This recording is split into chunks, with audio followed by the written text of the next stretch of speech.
I want everyone present to really have a goal, a noble goal, and realize it. Realize it before we close in May. May I tell you, you can realize it? I mean that seriously. So what do I mean by our real beliefs? Our real beliefs are what we live by. Real belief and knowing are one. When a man really believes, it's just as though he knows it. It's tantamount to knowing. So when I tell you belief, I call it faith, I call it belief, it is not complete till it becomes experience. One must experience it, and then they know it. Now you will hear the same thing tonight. Everyone present will hear exactly the same thing. But no two will hear it in the same depth. Some will hear it on the surface, others will hear it below the surface, and others will hear it down in the very depths of their being. It's where you hear it. As we are told, the word came to them as it did to us, but it did not profit them, because it was not mixed with faith in those who heard it. They heard it and rejected it, but they heard it.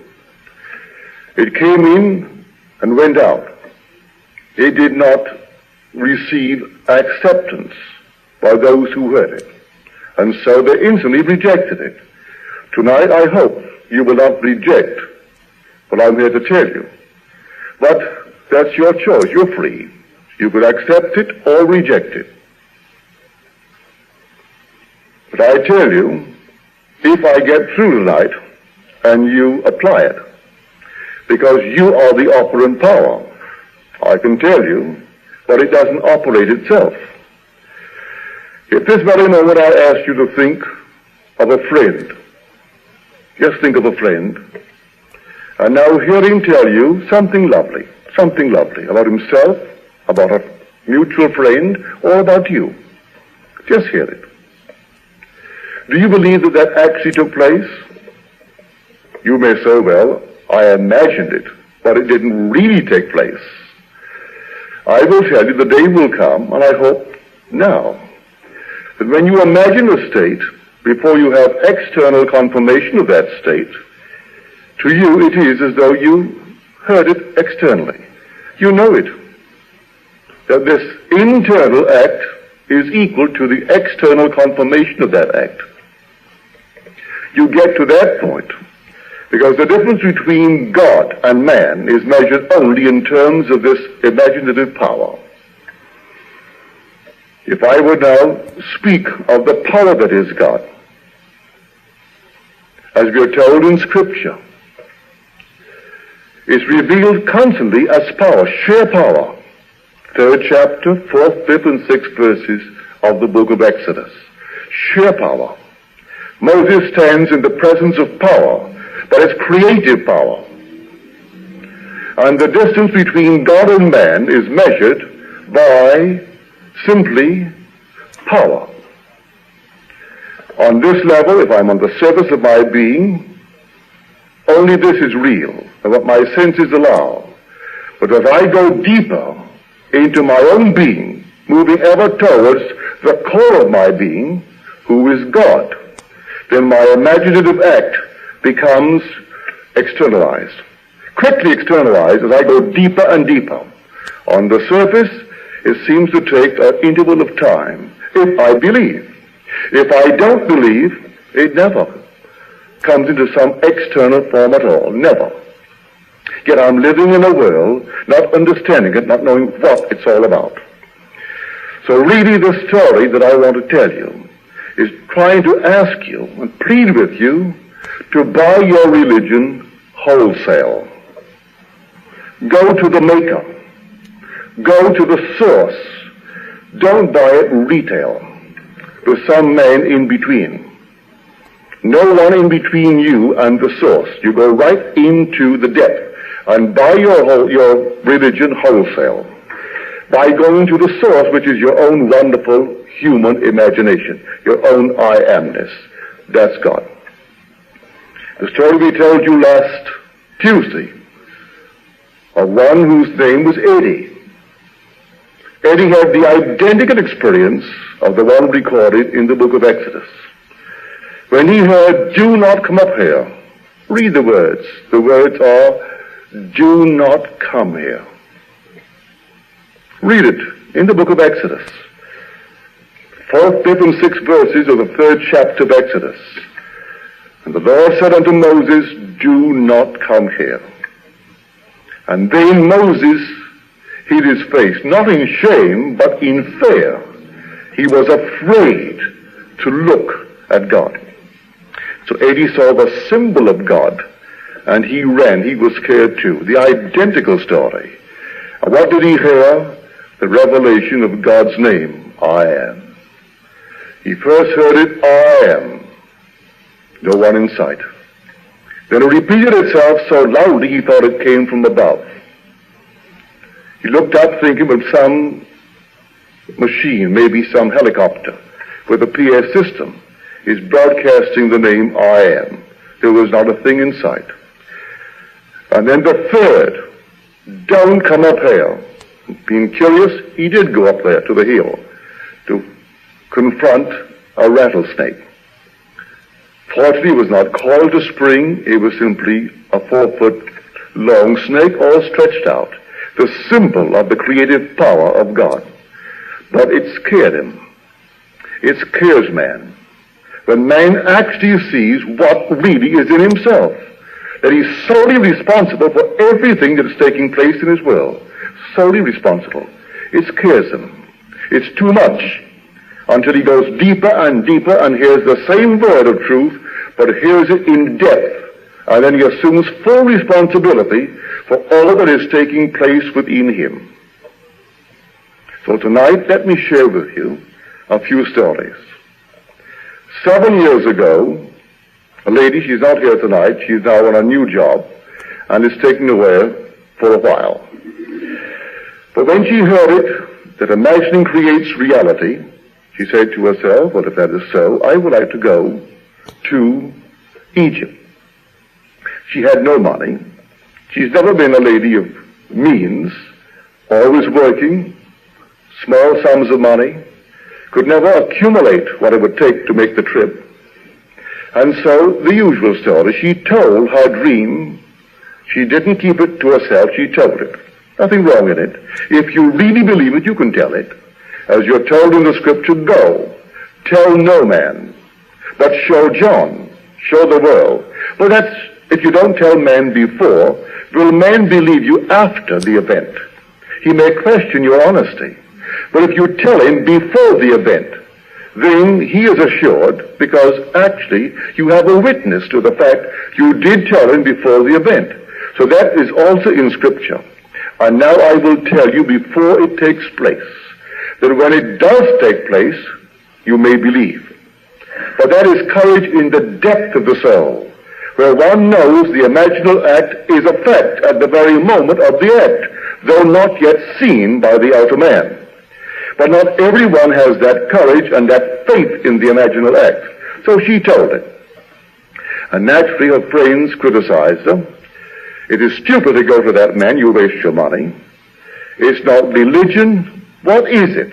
He is telling you that an assumption, though false, if persisted in, will harden into fact. Well, that's stupid. It doesn't make sense. To them, a true judgment must conform to the external fact to which it relates. So if I say, well, isn't a lovely dog? And there is no dog to bear witness to my judgment is false. So that's what they gathered from what she told them that I am teaching. And so the whole thing is insane, it's stupid. Well, the years went on. It's been 7 years now. And this is what happened this past week. She got a job. She's a nurse, and so the job moves around. She goes from home to home where the need is there. And so she found herself in the environment or the neighborhood of a friend she had not seen or contacted in a year. She had exchanged a birthday card and a Christmas greeting with a little note on the card, but no telephone call and no other contact. Finding herself in the neighborhood, she calls her. When this friend heard her voice on the wire, she said, "Oh, Jan, you can have it, you can have it." She said, all right, I'll take it. What is it?" And then this is the story.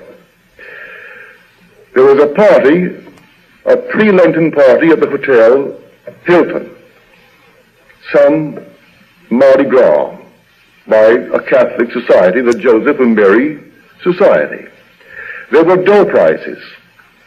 The major prize was a 30-day trip, first class, all expenses paid, stopping along the way at the Hilton hotels in the Near East. And Egypt is part of the setup. The lady and her family had spent several months last year abroad and had no desire this year to go abroad again. In fact, they've already arranged to go to New York City for the World's Fair, which opens in April. So a trip abroad is out. Furthermore, this ticket, this door ticket, only accepts one person, not a group, not a family. So that was what her friend said to her she would give her. Jan said, all right, I'll take it. And then called me up to tell me the story. Delayed, seemingly, 7 years. She still now has her ticket, if she wants it, to the Near East, where Egypt is included, and she goes first class, all expenses paid, but everything paid. Because she believed. Maybe in the interval her faith wavered. Maybe she justified it by saying, maybe I don't want it, or in some strange way tried to explain it away. But it still, in its own good time, came to the surface. I ask you not to throw your dreams away and feel that they are impossible of realization in this strange, drab world of external facts. Every dream can come true if I can get through to you that your imagination is God, and that your imaginal act when you think of a friend carrying on the conversation, that is Jesus Christ in action. Examine yourselves to see whether you are holding to your faith. Test yourself. Do you not realize that Jesus Christ is in you? If he is in you, then who is he? He is your own imagining. God is your imagination. God in action is imagining. And God in action is Christ. Christ, as defined in Scripture, is the power and the wisdom of God.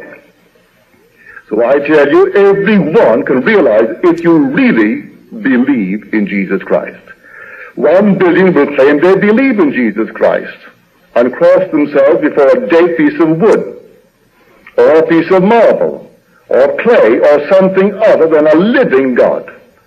And the very being kneeling before these external icons, here is the king of Greece that just died, and they brought what they considered a holy icon for the man who was dying.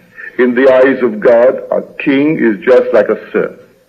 They do not differ. One's love for one is not greater than his love for another. To what extent have they heard the word of God and believed? So he's dying to bring a holy icon. It didn't work. Just saw the little icon, and so he makes his exit like any other person in the world. I hope that everyone here will find the real Jesus Christ. The real Jesus Christ is your own wonderful human imagining. That's God in action. The real God is your own wonderful, lovely imagination. When you say, I am, that's God. Now let me share with you that which was given to me this past week by a gentleman who was here tonight. He's written some glorious stories. I hope he keeps it up, because they're exciting. I share them with those who came home since I received his letters, and I will share them with you tonight. He's a writer. He writes for TV. He started 3 years ago on this show that has been running for 3 years, And he writes every third or fourth script. He said, when I started, my price was $2,500 a script. And in 2 years, my agent got it up to $3,000 a script. Then, a year ago last Christmas, my mother came from the east to visit us. And I told her what I received for a script, $3,000 a script. And she said, well, I always assumed that you got $3,500 a script. She wasn't at all impressed with $3,000. And then he tried to explain to her that as far as he knew, there was no writer in the field, solo writer, who got more than he did. He was getting $3,000 a script. She was not impressed. Didn't disturb her at all.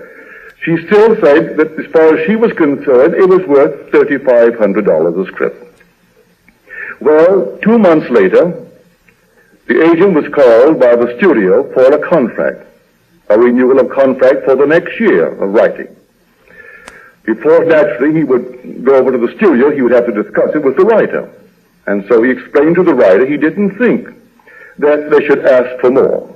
They moved it from $2,500 a script to $3,000 a script, and you shouldn't price yourself out of the business by asking for more. And so the writer agreed. It was a nice, friendly relationship between himself and the producer, so why ask for more and get out of the business? So it was agreed. The very next day after this agreement, a conference was held to discuss stories, a story conference. And so the producer said to the writer, have you come to an agreement with the contract for the next year? And he said, yes, I'm going to sign. He said, have you asked for more money? He said, no. He said, you asked for more. He said, but you're always complaining about the budget. It isn't big enough. And now you're telling me to ask for more. I said, you asked for more money. Again, he said, I don't want to price myself out of the business. He said, you tell your agent to ask for more. So when he went back, he called his agent. And when he told the agent to ask for more money, the agent thought he had too many cocktails for lunch. So he said, no, I will give you the source. And he told him what had been told him that very day at the conference. So the agent, now armed with this information that the very producer had recommended an increase, said he called up the business office of the studio and asked for more. And they simply blew their top, they screamed. And then very generously they said, we'll forget it, as though you didn't even ask for it, so that the nice relationship between the producer and the writer can go on as it has for the last 3 years. But the agent, knowing the source, was adamant. And so when he came out of that office, he came out with a contract for $3,500 a script. So said the writer in his letter to me, my mother merely assumed that I was getting $3,500 a script. And so her assumption went behind the backs of all of us, producers, everyone, and bore fruit. So then he said, I called her up and I told her what I was getting, the script now. And then she started to seriously study your books. And he said a problem, a great burden, has been with her for 25 years. A most distressing problem, which I will tell you about at some future date. But may I tell you, last Friday, it was completely swept out of her life. And now a confession is in order. When I first heard you, I couldn't understand you. And then I began to be afraid that I was going mad because I could understand you. Then he said, I will explain that later. So I am waiting eagerly for that explanation. But we are told in the book of John, he has a devil. He is mad. Why listen to him? You who have your Bibles, that's the 10th chapter, the 20th verse of the book of John. That is the chapter wherein he said, I and my Father are one. He had just gotten through in the previous, the 8th chapter, by saying, I know my Father. My Father is he whom you call God. But I know my Father, and ye know not your God. And for this, they stoned him. Stoned him with the literal facts of life. That's the stone of Scripture. When you throw the facts at a man, when the man dares to assume what reason denies, what his senses deny, then you who will not go along with his depth, you throw the stones or the facts of life at him to deny the reality of what he is claiming by a mere imaginal act. And so he has just gotten through making these bold assertions that I and my Father are one, and my Father is he whom you call God, but I know my Father, and ye know not your God. And so, this story, he said, I didn't understand you, and then I began to fear a form of madness, because I could understand you. For it takes you into an entire different world, for a reason on this surface of the mind doesn't really prevail. That you really believe in the reality of what inwardly you are doing. And then it comes to the surface. If you don't tell it before and you tell it afterwards, they will question your honesty. If you take them into your confidence and tell it before, if you have enough faith, go about your business. If you don't, they will plague you and throw the stones at you. And every time they meet you, they say, well, where is it? You said you're going to have a certain home, a certain job, a certain sum of money. Where is it? And so they are always throwing the stones at you, or the facts of life. Now here is something, and you listen to it carefully. It's a long letter, and he's bringing out certain points that might have escaped you. For here what we are trying to do is to find out all the little facets of the greatest secret in the world, the secret of imagining. For as Fawcett said, the secret of imagining is the greatest of all problems, to the solution of which all should aspire. For supreme power, supreme wisdom, and supreme delight lie in the solution of this far-off problem, this great mystery, and he has thrown some light on it. So, if I can recall, it's a long letter, typewritten, 4 pages, but I will give you some of the highlights of it. So when I met my producer 3 years ago, he was a very subdued and reserved sort of a gentleman. Reserved, he said, would be the right word to use to describe him, very reserved. So unlike the volatile enthusiast with whom I formerly worked. He was very reserved. In fact, pardon me, he couldn't express the superlative in any way. In fact, his greatest praise was the word good. So you brought in the script, and he would accept the script, and his highest praise was good. Well, I thought, I'm going to change this.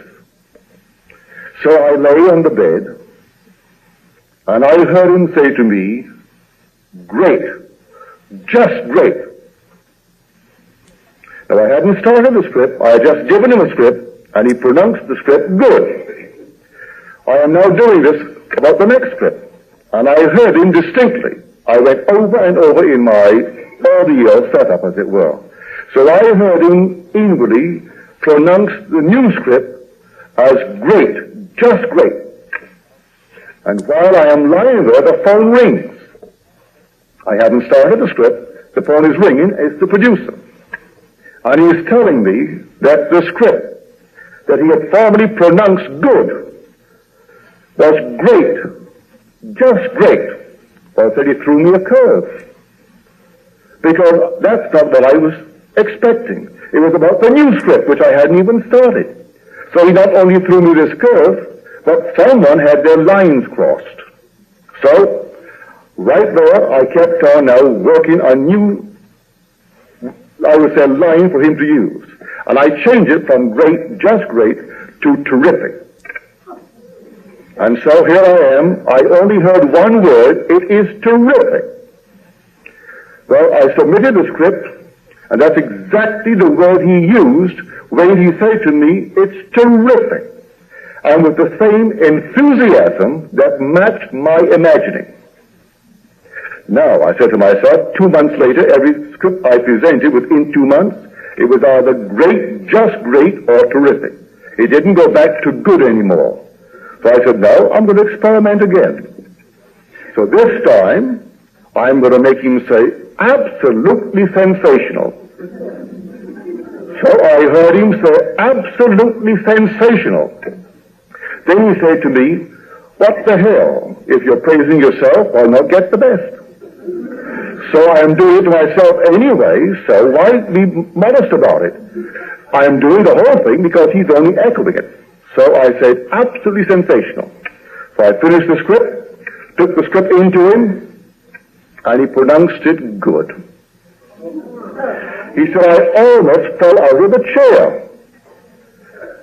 It was not the role that I had written for him. And he said, you know how authors hate ad-libbing.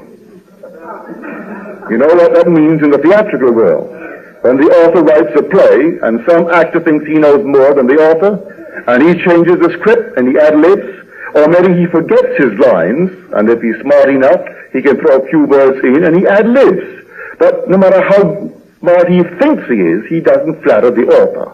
The author feels he knows better than any actor what should be there at that moment. And so, he said in his letter, you know how authors hate ad-libbing.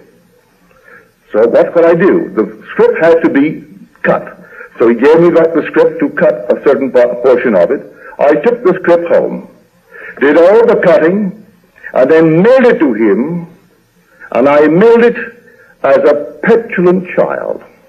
I didn't even revise what he had said. But the very next day, he calls, and he said to me on the wire, it's absolutely sensational. Now, this is the point I want you to pay strict attention to. He said, you know, my experience with the producer disturbed me, greatly disturbed me. To hear or to occasionally think about this isn't so bad. By that he meant, you hear that all that you behold, though it appears without, it is within, in your imagination, of which this world of mortality is but a shadow.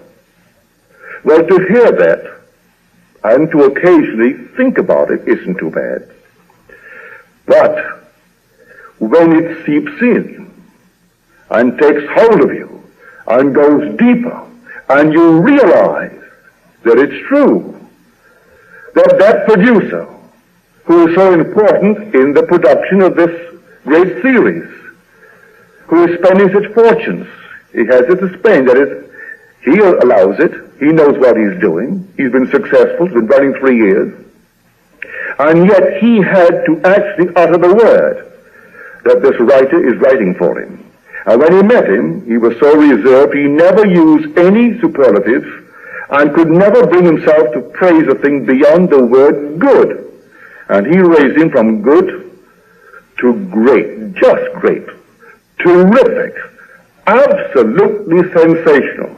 That's an enormous accomplishment in anyone's vocabulary when he began as a most reserved party.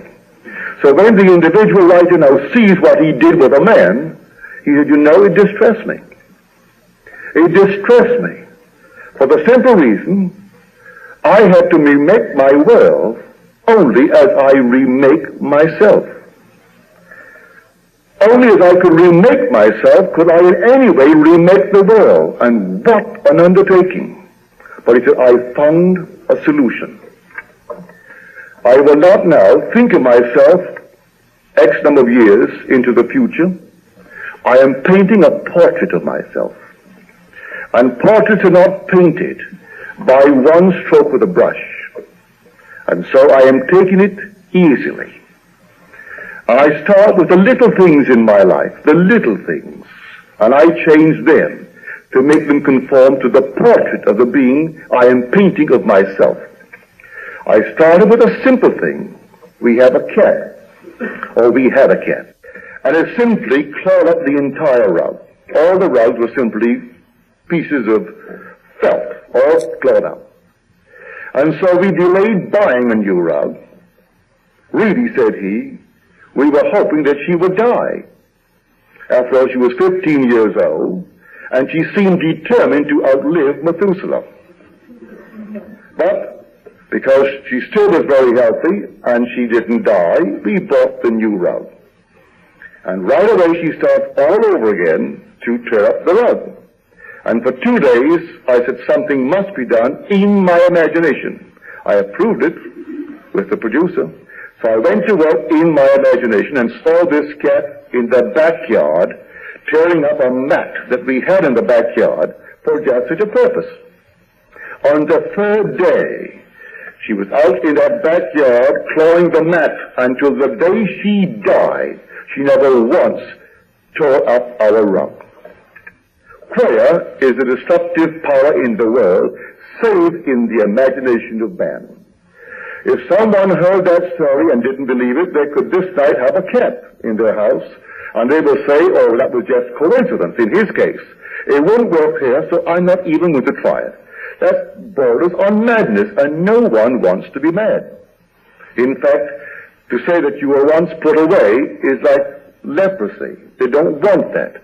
That you were once committed to some asylum. To go to a hospital because you had a pain and you needed an operation, that's allowed today because everyone has them. But not everyone is put away for some mental, I would say, side issue. And so in his case, he did it. The average person would have heard it, and who would believe that in their own home they too could make the dog or the cat or the bird or anything else conform to an imaginal act? Well, having done this, now he sees the power within him. He's not going to go all out. He knows he's done it. He has tangible proof that he's done it. And from now on, he said he's going to actually be faithful to what he has found within himself. He's found Christ. The day is coming, he will actually stand in the presence of infinite love. But before we stand in the presence of infinite love, he presents himself first as infinite might. And throughout the Bible, you can't find any basis to deny it. It is might, it's power and authority. From beginning to end, when he presents himself, it's sheer might, sheer power. Until one day, man will see that this power on this level, and in many levels below, resolves itself into infinite love. And it's man, and it's the being that you're moving towards, and it's God the Father. So here, in his own case, it scared him, or rather it depressed him, to think that such power was in man, and yet it's no other place. It's only in man, because the power of which we speak, the greatest power in the world, really the only power, is your own wonderful human imagination. Now, the lady whose story I told first, Jan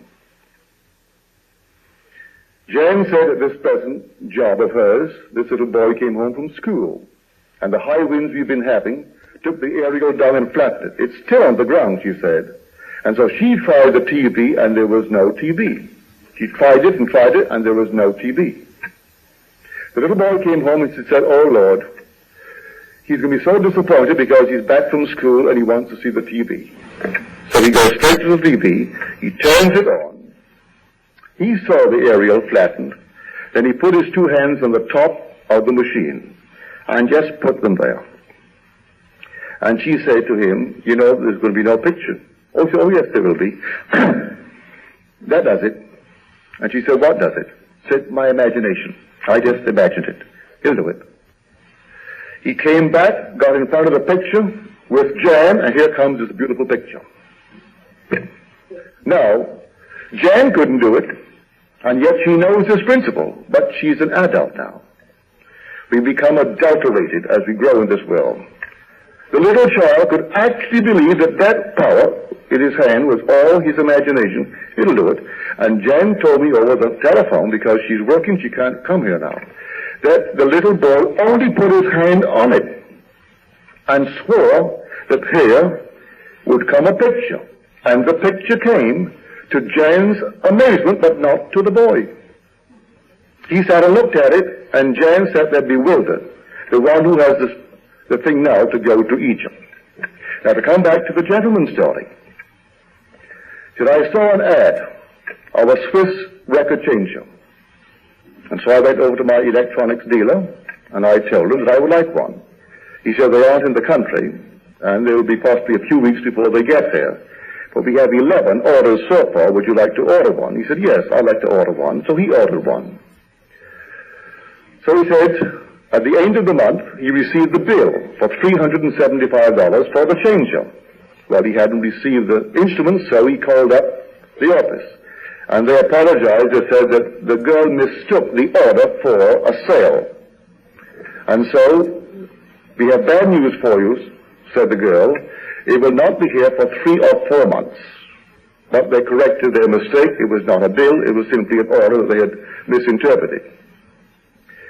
He then said to himself, I will now look around the house, and spent 3 days instead of writing to see where he's going to put the outlet for this machine. And when he decided where he'd put it, he called the electricians and had them bore a hole through the wall to put in the cable for this changer. Now he said, I will need a stand for it. So he went out looking for a stand. Went to all the places, and one salesman said, what kind of a machine have you? Because you don't like these stands.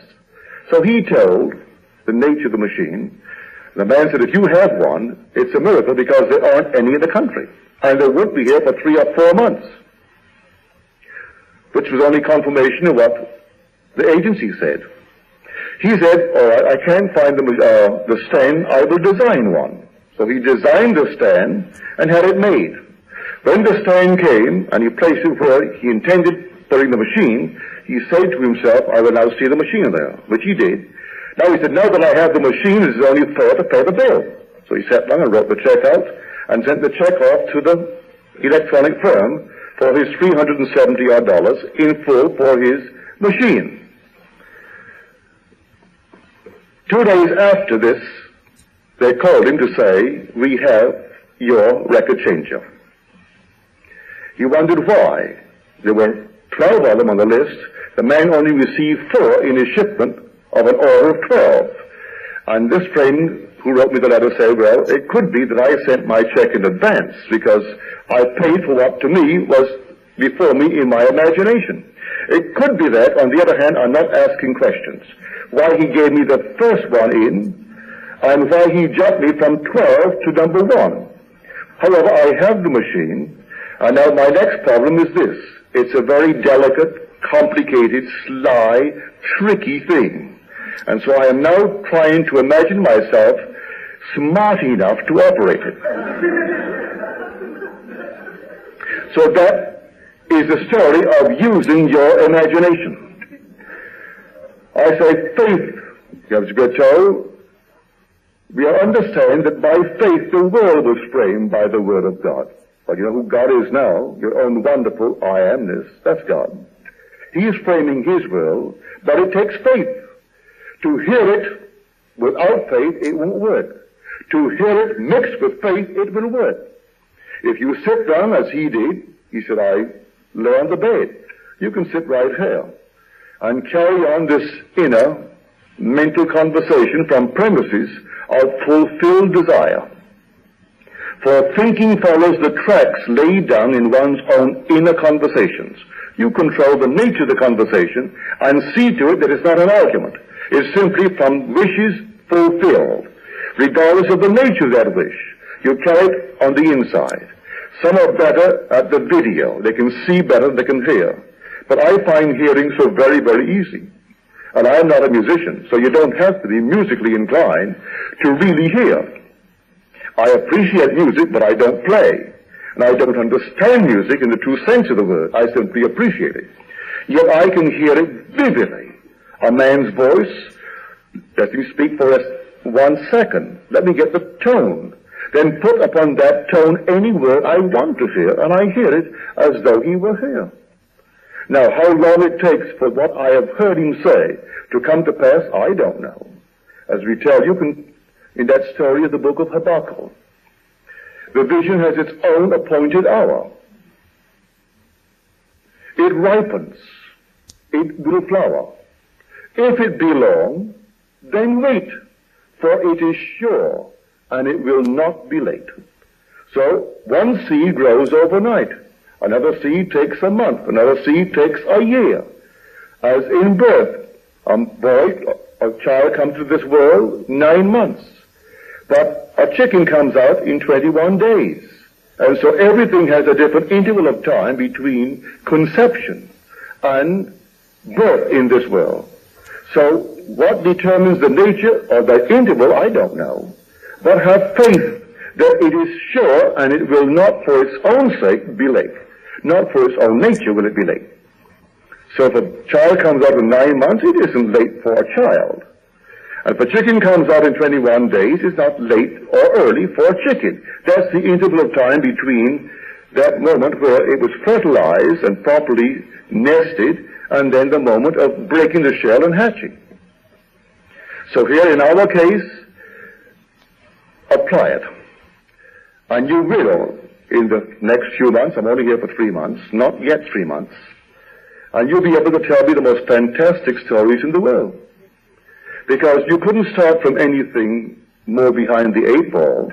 You meet a conservative gentleman who would never, beyond, well, the wildest dream, go outside and exclaim something is really absolutely sensational. It's so against his nature. A thing is good. That's good enough. You're being well paid for it. You've got 2,500 and you've got 3,000 for a script. And every 3 weeks you're bringing one in because it's a half-hour show. It runs weekly.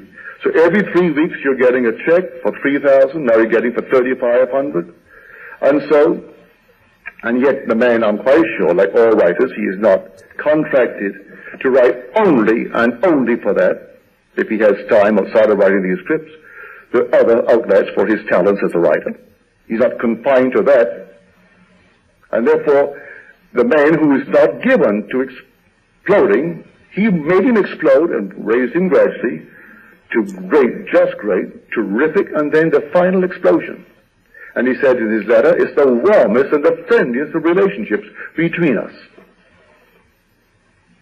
So I ask you to do the same thing. I don't care what it is in this world, know what you want, conceive a scene implying the fulfillment of that dream, and then inwardly carry on these mental conversations from the premise of the fulfilled desire. If you can see at the same time that you hear, like a TV set, all right, put them together, it's better. But if you can't really visualize, and not many can visualize, you will find the audio very, very simple. But when you begin to visualize, may I tell you, it's the most thrilling thing in the world, to be able to actually see. Just like this, to be in a dream awake. It's like being in a dream, only awake. And so when you break it and return to this level, where it hasn't taken place, you have no fears, you have no doubts, the whole world will collapse. You know, you saw it. You're still seeing it in your mind's eye now, but you actually saw it. And you heard it, and so it must come to pass. You saw it and you heard it. And so if you meet someone who's passing through sheer hell, and they ask of you anything, they're in your world, sing them out and hear them tell you that they have what they sought, just as though they have it. And then let it go. Don't raise a finger to make it so. Don't get on the phone and call a friend to ask the friend to intercede, to help him out. Don't do a thing. Just simply believe in the reality of your imaginal act. Because if you go to the end, then you can concern yourself with the means to that end. That would deny the end by any means that you would even entertain to aid the birth of it. Because you went beyond the pregnancy right into birth. And so you saw it and you heard it. Now leave it alone and let it work. And may I tell you, it will work. And then you will find God. And when you come to the final grand, I would say, the last stretch, the final stretch, when you're going home now, really going home, leaving behind you this world, this age altogether, they will come one after the other, the most fantastic mystical experiences, where everything said of Jesus Christ, you will experience. And you will know beyond all doubt who Jesus Christ really is. That he truly is supernaturally born out of the skull of a man, how he discovers the fatherhood of God, and how he ascends into heaven, and everything said of him happens to you. And so you know how true the story is, how altogether fantastically wonderful Scripture is when one experiences it. And so I ask you to join with me in testing this greatest of all mysteries. Put it to the test. Start with something simple. The average person would have a destructive animal like the cat, wouldn't consider that a simple problem. And yet in 48 hours it was resolved. But one point he made, when the man told him, he used the words. He expressed himself when he said to me, terrific. He expressed it with the enthusiasm that matched my imagining. The world is only response, infinite response. It's an echo. And the whole vast world only echoes. And so, what echo in this case? When he said terrific, you can see what the writer's imaginal act was. He actually caught a mood that was really forceful. So when the word terrific came through, it wasn't simply, oh, I think it's terrific. He exploded with terrific to equal the imaginal state of the man who made him say terrific. So catch it and feel it and use your imagination as a great actor would. He has to put himself into the part and play it. And to the degree that he feels it, he gets beyond the footlights. If he doesn't identify himself with the character that he's trying to depict, he never gets over. He has to become the character. And so this one became the character of hearing the actor whose lines he wrote. And the actor was given a line to say. You say terrific. And I'll listen carefully, because you've got to say it as I am directing it. I don't want any little terrific. I want you to really give it. And so I will now give you the mood that I want you to adopt. And so he gives it to him. And the word comes through exactly to match his imaginal act. And his use of words, to me, fascinates me, because not everyone understands the baseball language. When he said, he threw me a curve. Something entirely different. It wasn't what I expected. That was less the script that you already said and pronounced good. I don't want that. I want you to pronounce this new statement and say that it is really great. Great. Just great. Of the new script. I haven't even started the new script. I use my word, but you sort of predated it. You went back in time and called it the other script. And then the man comes back and actually calls it. But after he changed the word from that to terrific. That's really discovering how you use your imagination. But if you don't, and you think, well, it's just on this level, you will never get off. But I want everyone here to really believe it and try it. If I take from you this night, if you're here for the first time, and I've taken or shaken your belief in a personal God outside of yourself, a personal Savior outside of yourself, I don't apologize. Because I know it is true, what I've told you. I am not theorizing. I'm speaking from experience. And so when I take this platform and tell you that I know the reality that is God, I wouldn't care what the whole world would say about it.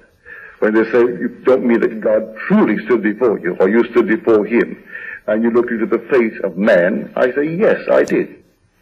And it is man. I am a spirit, but it needs man. Its perfect form to really express anything in this world. So it assumes the form of man. So when you see I am, in form, the form is man.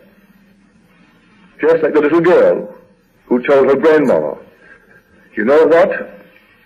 I went up last night in my dream right up to the sun. And you know what? He has a face. And you know what? He has hands. And he has feet. And you know what?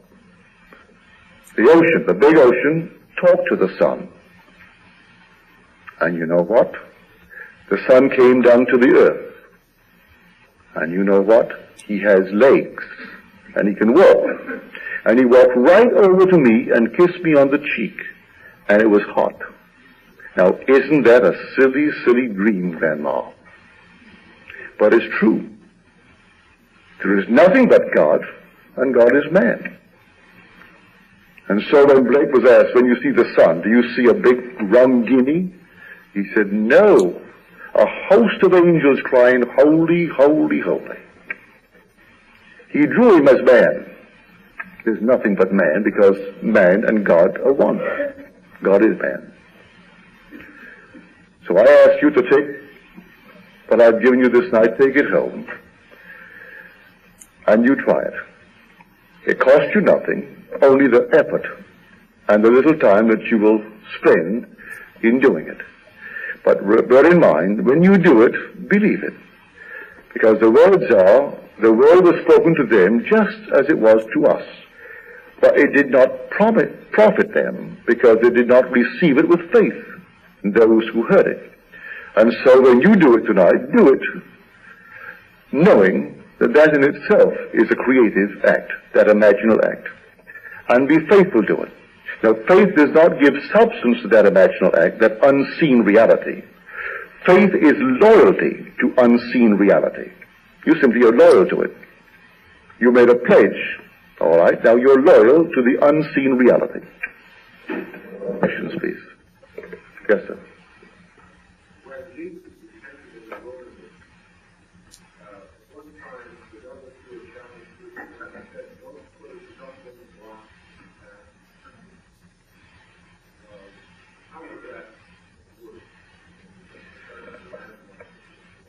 Now, the three tests are quotes from the book of Deuteronomy. And man in this world, the only devil in this world, are the facts of life, the doubts of man. If you could take and personify doubt and give doubt a voice to speak, it would throw at you all the facts of life that would be in conflict with your dream, that the dream in itself was reality before wearing a form. And so doubt is telling you, well, if you think you can do all these things, then cast yourself down. For he has given the angels power to lift you up